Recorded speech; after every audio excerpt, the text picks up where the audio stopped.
Bien, toda esta evolución de la codificación, esa puja entre ventajas y desventajas de la misma, esos hechos que motivaron a veces que una sociedad opte por la codificación y otra en cambio elija otro mecanismo, responden necesariamente a distintas ideas de lo que es el derecho civil, ¿no? Fundamentalmente como campo del derecho privado. Eso nos lleva a ver los orígenes y la evolución que el derecho civil ha tenido a lo largo de la historia universal de la ciencia jurídica. Piensen ustedes que siempre se coloca el origen, como vamos a ver luego, del derecho civil en lo que fue el derecho romano. Evidentemente su aplicación de ese tipo de derecho al ciudadano romano tiene que ver necesariamente con una fuente inigualable de lo que luego va a ser el derecho civil. No ha sido lo único, porque precisamente a veces en el derecho romano tampoco estaba muy clara o estaba tan clara esta división entre derecho público o entre el derecho público y el derecho privado. Era un derecho distinto al que conocemos hoy, el derecho romano, pero sí es evidente que dentro del derecho civil su influencia ha sido notable. Cuando se habla de la evolución también tenemos siempre que hacer esta reflexión, ¿no? Pensar en cómo han evolucionado las sociedades, cómo han sido sus tiempos, cómo han sido sus ideas sobre la forma de vinculación entre los particulares y su influencia en el ordenamiento jurídico, para así comprender, ¿no?, cuál es el contenido del derecho civil en ese momento, en ese tiempo, y que, como veíamos en la parte anterior del video, cómo ha sido exteriorizado a través de las distintas codificaciones. Cuando uno, y a ustedes les pasará a veces cuando comiencen a leer los libros de texto, siempre el derecho civil originalmente tenía una colocación, o se le buscaba su fundamento casi exclusivamente en lo patrimonial, ¿no? Lo civil o el derecho privado era precisamente para las relaciones, o estaba pensado de alguna manera de una influencia superior de todo aquello que tenía que ver con regulación de la parte de bienes, es decir, de lo patrimonial, ¿no? El intercambio de bienes, los contratos, los distintos tipos de transmisión de los derechos patrimoniales entre los distintos sujetos, ¿no? Bueno, hablábamos de las sucesiones en un momento referido a la codificación, cómo se transmiten esos derechos patrimoniales cuando una persona muere, bueno, cómo en vida esos derechos sobre los bienes y las cosas también se van transfiriendo de un sujeto a otro, a veces en una compraventa, a veces en una donación. Bueno, siempre el derecho civil, fundamentalmente desde la época del Código francés, se lo vinculaba hasta casi a veces despectivamente a lo patrimonial, ¿no? Como si fuese el derecho de la riqueza, o de que únicamente interesaba lo patrimonial.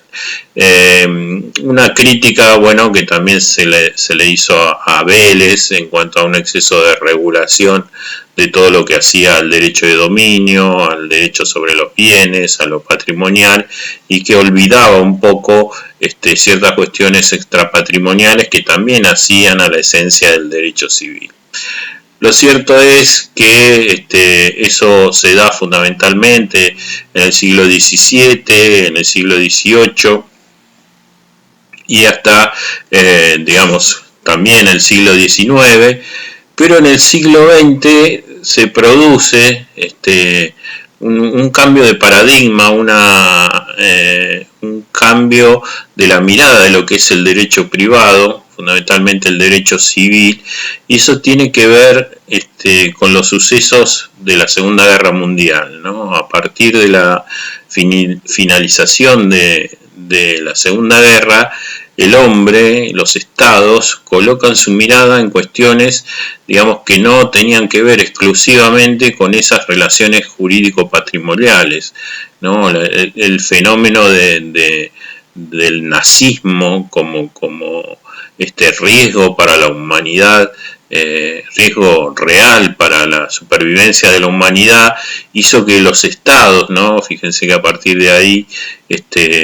bueno, aparece la Declaración Universal de Derechos Humanos, aparece, digamos, toda una preocupación de los mismos estados, de todos los estados nacionales, sobre cuestiones que antes no era, que no existían, pero que quizás no se les daba la debida trascendencia, ¿no? El derecho a esos, a esos bienes inmateriales, a esos derechos inalienables que tiene toda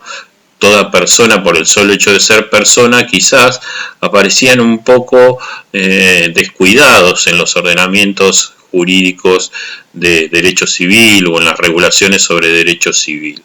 Esos cambios van a tener, ¿no?, una notable influencia en lo que es el cambio, digamos, de mirada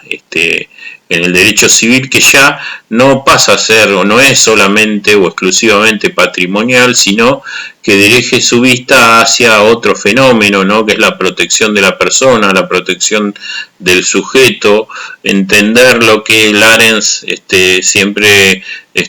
sostuvo en cuanto a la necesaria vigencia del personalismo ético, es decir, el hombre, la persona es el centro de todo sistema jurídico, eso es lo trascendente, eso es lo importante, mucho más que la materia de bienes y de cosas. Siempre todo ordenamiento, y también el ordenamiento jurídico privado o el derecho civil, tiene que buscar la absoluta vigencia de esos derechos de la personalidad, de esos derechos de naturaleza extrapatrimonial, pero que hacen a la protección misma del sujeto, de su dignidad, de su libertad, de su integridad psicofísica.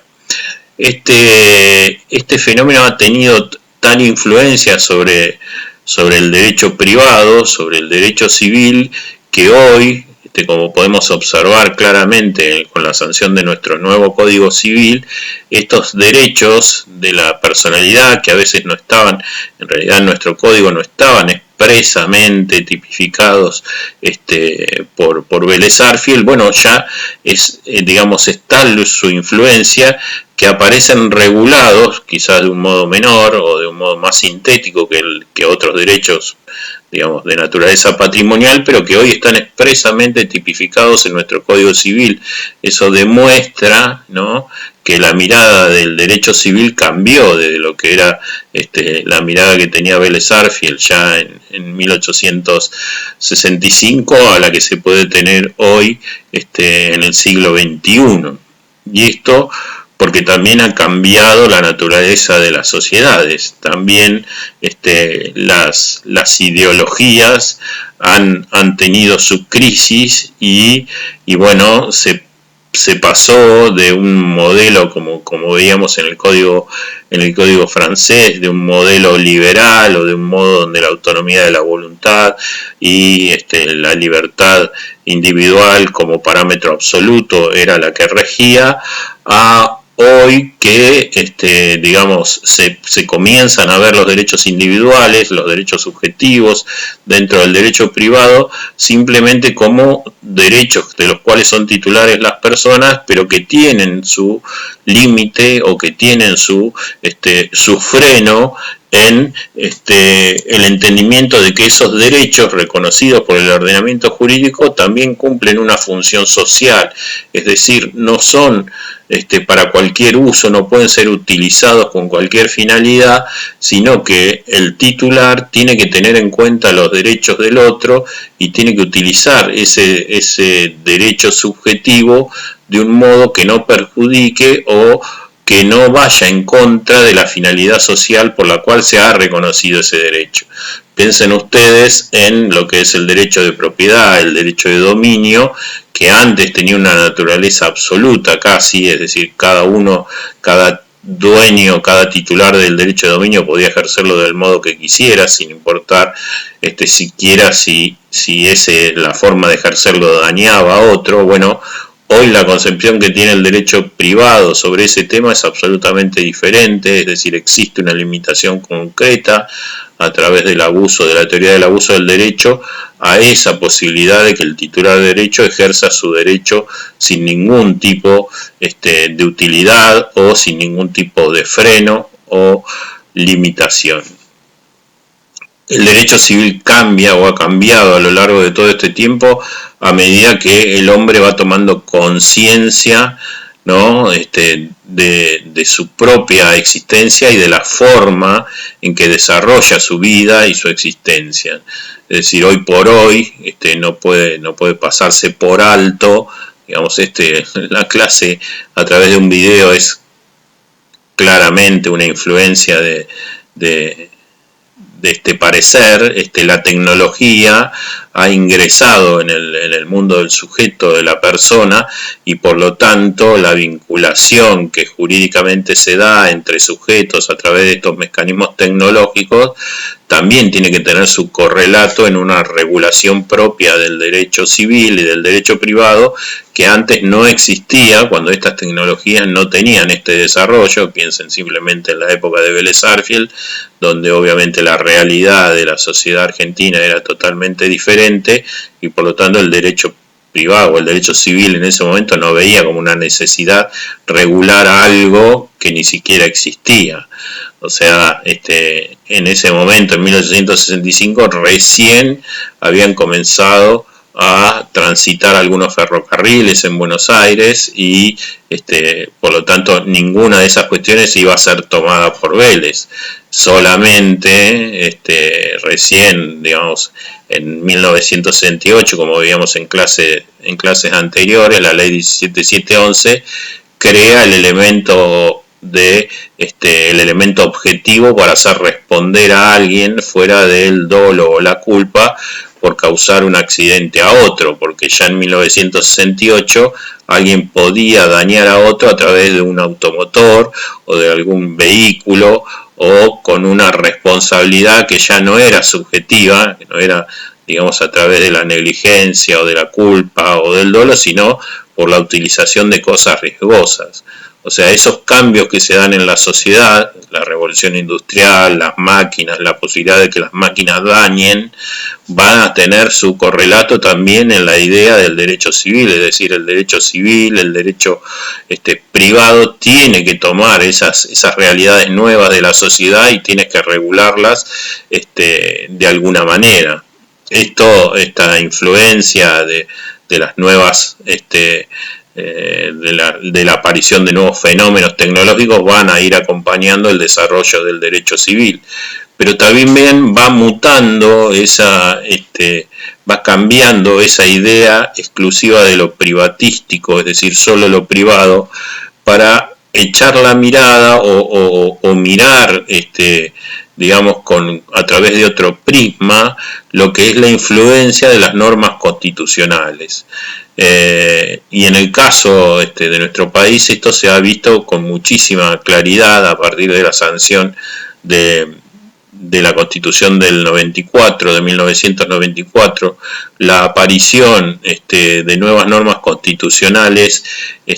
van a tener su influencia sobre el derecho privado, es decir, la aparición, por ejemplo, de normas que protegen al consumidor, al usuario, con rango constitucional, va a hacer, por ejemplo, que cambie la mirada del derecho privado en torno a las relaciones de consumo o a los contratos que realizan consumidores con otras partes más poderosas, en este caso las empresas, y va a dar lugar a esa protección al más débil, que es el consumidor. Pero también ustedes tienen que pensar que, digamos, a partir de la aparición del fenómeno normativo internacional que protege los derechos humanos, eso también va a tener influencia en el derecho civil. ¿Por qué? Bueno, nuestra Constitución, en el artículo 75, va a echar mano a otorgarle un estatus superior a las normas internacionales protectoras de los derechos humanos, y obviamente al formar parte expresamente de la Constitución van a tener su influencia sobre toda la normativa privada, sobre todo el derecho civil. Es decir, el derecho civil ya deja de ser solamente un interés o mirarse desde un interés exclusivamente privado o particular o propio, para tener o para tener que dirigir la mirada y el análisis jurisprudencial, doctrinario, legislativo,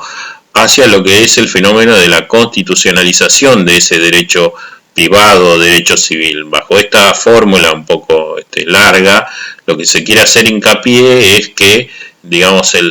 los operadores del derecho privado comienzan a tomar con mucha más seriedad, podría decirse, o con mucha más firmeza la normativa internacional en materia de protección de derechos humanos y su influencia dentro del campo de lo civil, ¿no? Numerosísimos antecedentes jurisprudenciales, muchas decisiones de nuestra Corte Suprema, ¿no?, han hecho precisamente que se revitalice, y digo se revitalice porque no es que no existían antes, es decir, aun cuando no estuviese la norma expresa del artículo 75, ya antes de la reforma del 94, muchos operadores jurídicos habían hecho referencia a la vigencia de algunas normas dentro de la Constitución del 53 que implicaban una influencia sobre el derecho civil y sobre los operadores judiciales, sobre todo en derecho privado, y que tenían que ser tomadas con mucha más extensión